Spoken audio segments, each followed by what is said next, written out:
to Robert Amsterdam to continue the case for the opposition.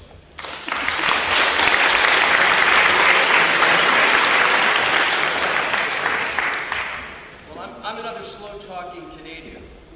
And what I want to talk to you about from South Ottawa, a very tough place. What I want to talk to you about is this idea that somehow the internet, which is a thing, is going to democratize it. I totally endorse the comment of the person in red who had to leave us when he said this is merely an instrument. In fact, it is an instrument that is tremendously dangerous. You read The Guardian this morning, and I have it. I think reading this headline, Russia accused of unleashing cyber war to disable Estonia, will be a headline all of us will remember.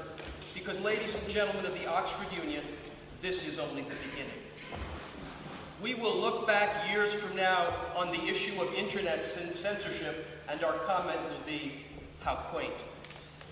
When we are engaged in cyber wars, when we are dealing with the FSB and other secret police organizations that I know well who are manning the internet today, who are working day and night in every chat room that talks about Russia to change and coerce not only the opinions of those in Russia, but our opinions about what's going on in Russia.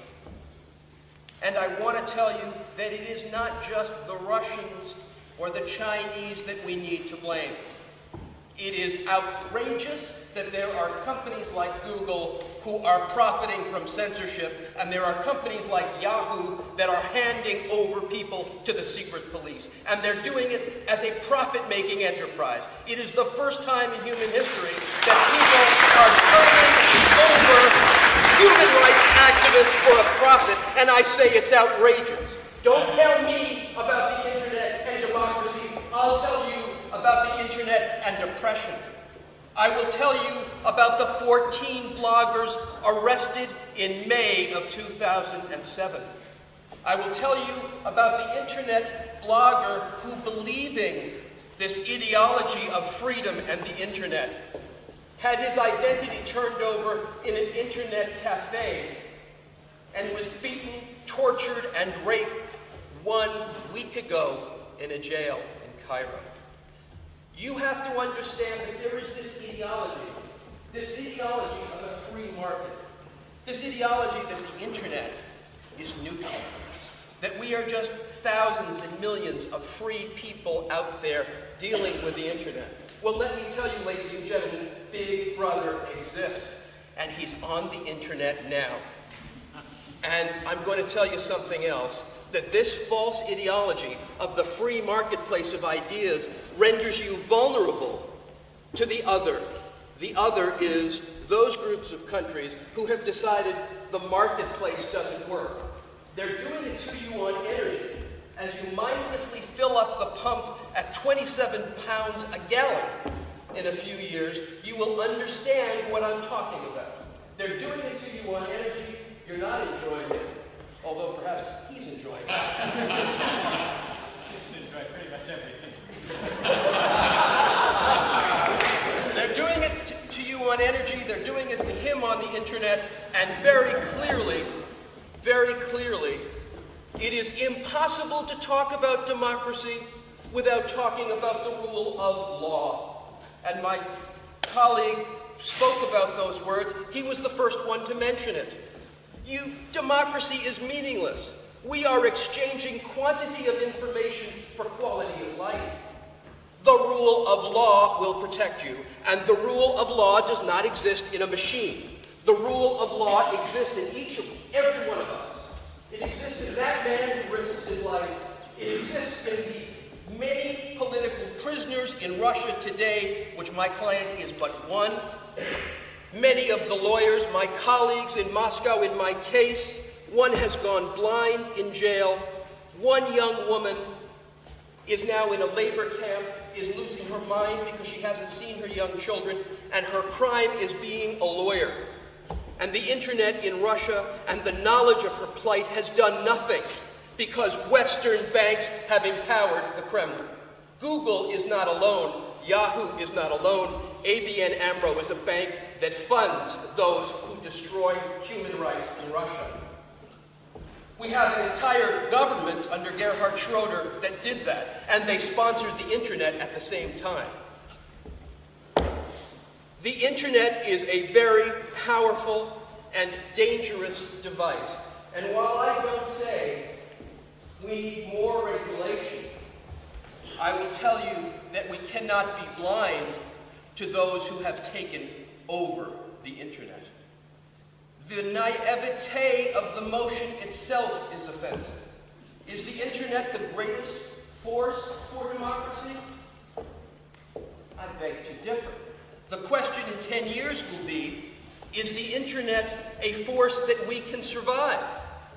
The question in 10 years may be, how many video cameras hooked into the internet watch me every day as I leave my house and take my children to school? And if I spank my daughter on the corner, as I am wont to do when she's late occasionally, will a voice come out and scream at me to stop, and then take my picture and refer it on to Big Brother for comment and sanction?